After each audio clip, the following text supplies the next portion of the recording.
Bonjour à toutes, bonjour à tous. Aujourd'hui une nouvelle vidéo sur la chaîne Le Garage PTS concernant un véhicule très courant aussi bien sur la chaîne que sur la route. Vous l'aurez peut-être reconnu, c'est la Mégane 3 phase 1 1,5 litre DCI 110 chevaux version FAP, enfin avec le FAP pardon, c'est pas version FAP.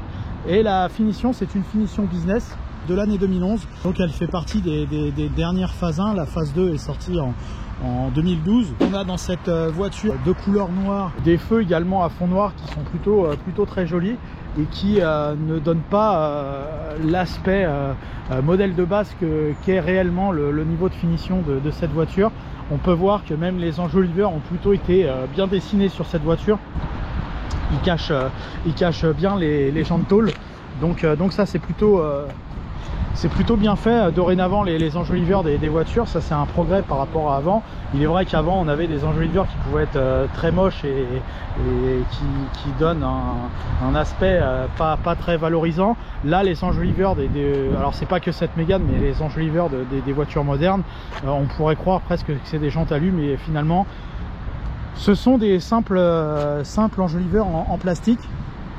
Pour le reste, cette Mégane 3 a le style tout à fait classique et reconnaissable de cette voiture. Les premières générations avaient donc les feux rouges et blancs à l'arrière et des feux sans LED à l'avant. Donc ça c'était pour les premières séries. Après, pour les autres spécificités de cette version de base, hormis les enjoliveurs de roues, on peut noter que, alors vous voyez, ça se voit pas tellement, mais ici c'est du plastique brut, comme le bas des portières. Également ici, donc tout ça c'est du plastique non peint, les entourages de vitres, etc.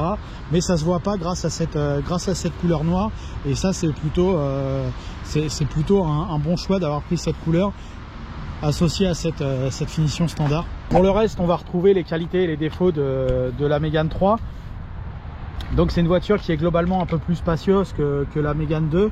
Alors c'est pas exceptionnel en termes d'espace à bord, mais c'est tout à fait correct pour 4 personnes. La 5e personne va être un peu pénalisée par l'espèce de rangement prolongé entre les deux sièges.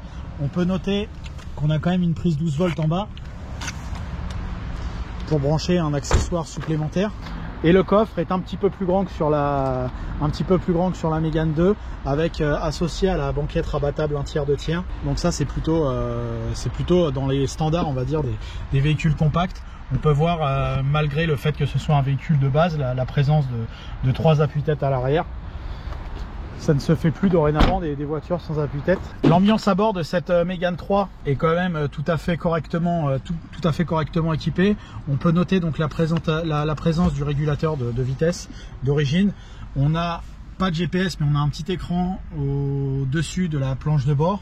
Quand on descend, on peut noter la présence de la clim automatique et de l'autoradio CD MP3 de cette voiture, et également associé à une prise auxiliaire juste en dessous.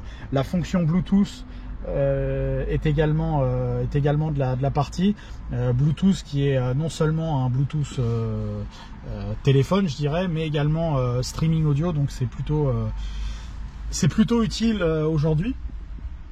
Dans ces années-là, en 2010-2011, ça se faisait pas forcément systématiquement.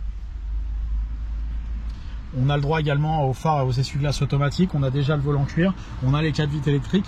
Donc on a un équipement somme toute assez suffisant, sans fioriture, mais on a largement de quoi déjà utiliser correctement une voiture moderne. Le véhicule est équipé donc dans cette version 1,5 litre DCI 110 chevaux de la boîte 6 vitesses.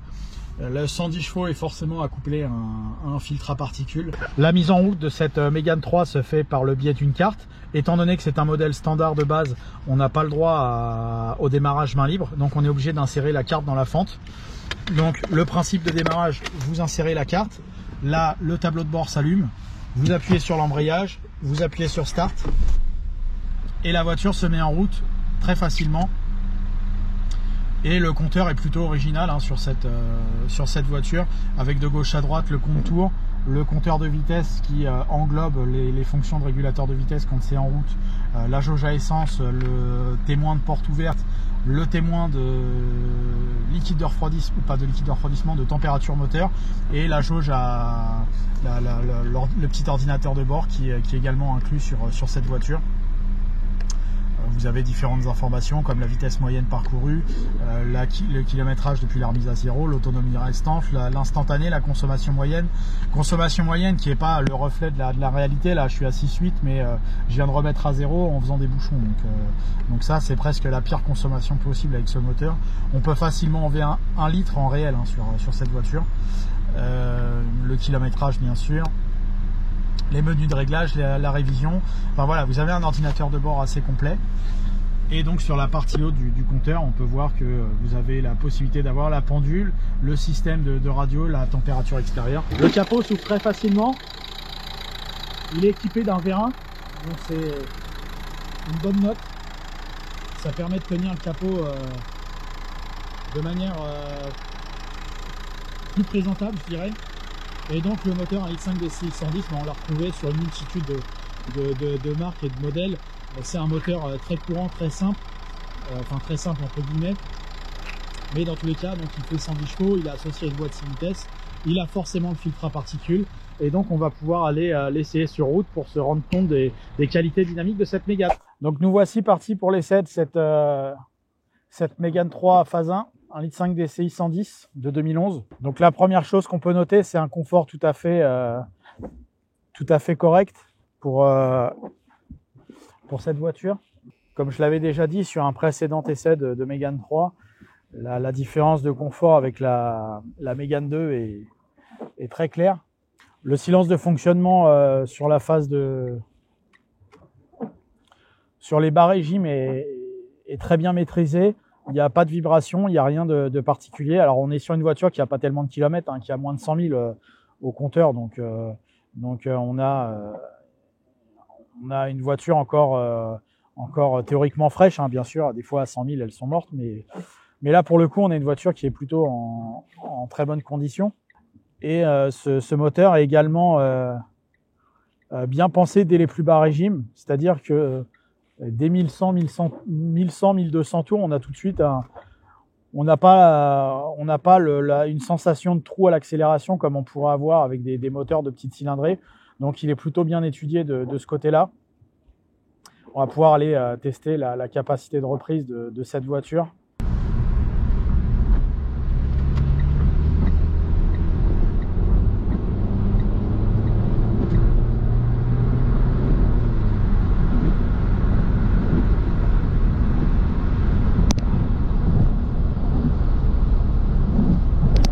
Elle est plutôt tout à fait correcte. Il n'y a pas de sentiment de creux dans ce moteur.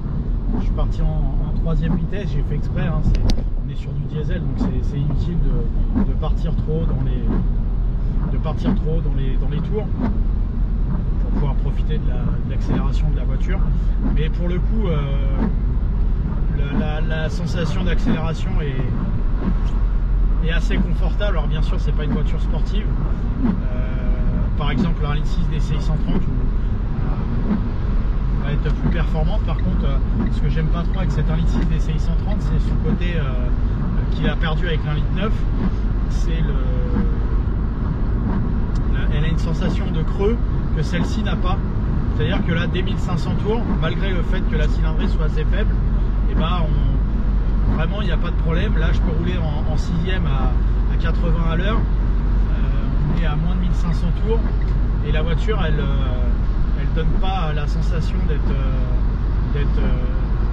d'être faiblarde. Donc c'est plutôt un point positif. C'est quelque chose que j'avais pas trop aimé moi sur ma 1.6 130, c'était son creux à bas régime.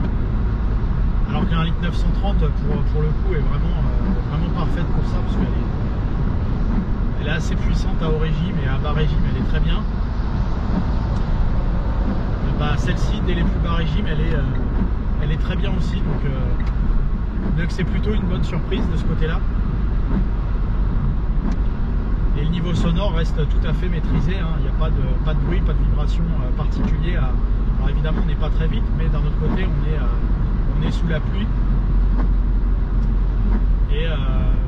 et l'environnement sonore est tout à fait maîtrisé. Donc le test pour un petit moteur diesel est tout à fait réussi pour cette 1,5 litre DCI 110. En plus, il est associé à la boîte 6 rapports, donc ça permet de baisser la consommation et baisser le niveau sonore. Donc ce moteur a tout bon. C'est vraiment bien de ce côté-là. Donc la Mégane 3 en 1,5 DCI 110 est tout à fait validée. Pour ce qui est de la tenue de route sur cette voiture, alors évidemment on n'a pas le côté je dirais incisif et sportif d'une Peugeot. C'est-à-dire qu'une 308 HDI 110 elle vous apporterait un petit dynamisme en plus que ne peut vous apporter cette Mégane. Mais par contre la Mégane en toutes circonstances et pour tout type de conducteur, c'est tout à fait facile à utiliser. Également, le freinage est... Alors, il a une bonne attaque à la pédale, comme très souvent chez Renault. À peine vous appuyez, ça freine. Il y a certaines marques, il y a un petit temps donc ça peut être assez déroutant pour certains. Mais pour le client fidèle à Renault, il ne sera pas du tout choqué. On sera dans la suite logique de ce qui se fait jusqu'à maintenant sur la marque.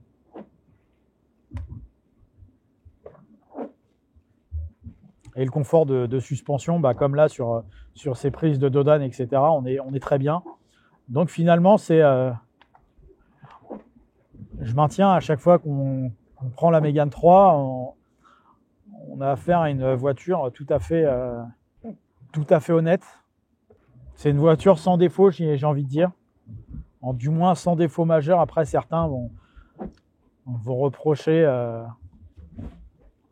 des petites choses, hein, comme certains plastiques, comme celui-ci, pardon, qui est un peu qui fait bas de gamme. Hein, ça, on est tout à fait d'accord. Mais dans cette configuration avec l'intérieur noir, ça se voit un petit peu moins que, par exemple, sur la DCI 130, il y a quelques mois, elle avait l'intérieur beige. Tout de suite, quand on a l'intérieur beige, ça se voit la différence de qualité. On voit que ça fait moins qualitatif, alors que là, quand c'est en environnement noir, finalement, il n'y a rien de très choquant, même si certains éléments comme les plastiques entourant le volant, etc., sont pas fous. Mais c'est pas non plus quelque chose qui rend l'achat impossible sur cette voiture, sachant qu'en plus la fiabilité de ces voitures est vraiment très très bonne sur les Mégane 3. Il y a vraiment peu de choses à reprocher. On a une durée de vie de l'ensemble de la voiture qui est très largement supérieure à la moyenne. Donc c'est un achat qu'on peut tout à fait recommander pour qui cherche une voiture entre guillemets normale, standard, simple, pas trop cher et qui lui coûtera pas trop cher au quotidien. Cette Mégane est tout à fait recommandable. C'est parmi le top de la catégorie à ce moment-là. Et vu les prix pratiqués en occasion, c'est très très intéressant, sachant que là, le fait que la voiture soit de 2011 bénéficie de la vignette critère 2, parce qu'aujourd'hui, pour certains, c'est des choses qui sont assez importantes de pouvoir circuler dans certaines zones assez restrictives. Et on ne veut pas tous avoir une voiture de collection ou assimilée collection avec la carte grise qui va bien. Donc parfois on est obligé d'acheter des voitures avec certaines vignettes. Et donc après le 1er janvier 2011, donc comme cette Mégane 3, on est en critère 2, et critère 2, a priori, on est en zone d'accès tranquille, comme jusqu'en 2024. Donc ça vous laisse 3-4 ans encore devant vous pour pouvoir utiliser la voiture, même au cœur de Paris, a priori. Mais il y a d'autres grandes agglomérations qui ont le même problème. Donc cette voiture, voilà, il n'y a vraiment pas grand-chose à lui reprocher. Peut-être un petit manque de place au siège arrière, mais c'est globalement de toute façon le tarif sur ces voitures compactes de milieu de gamme. Voilà, merci à vous d'avoir suivi ce nouvel essai sur la chaîne Le Garage PTS. Merci à vous d'être toujours plus nombreux à aimer, à commenter, à vous abonner. Merci encore. Si ce n'est pas le cas, allez-y, n'hésitez pas, abonnez-vous, ça mange pas de pain. Merci à vous, à bientôt pour de nouveaux tests, essais, rénovations et autres que vous retrouvez sur la chaîne Le Garage PTS sur Facebook, YouTube et Instagram. Merci à vous, à bientôt.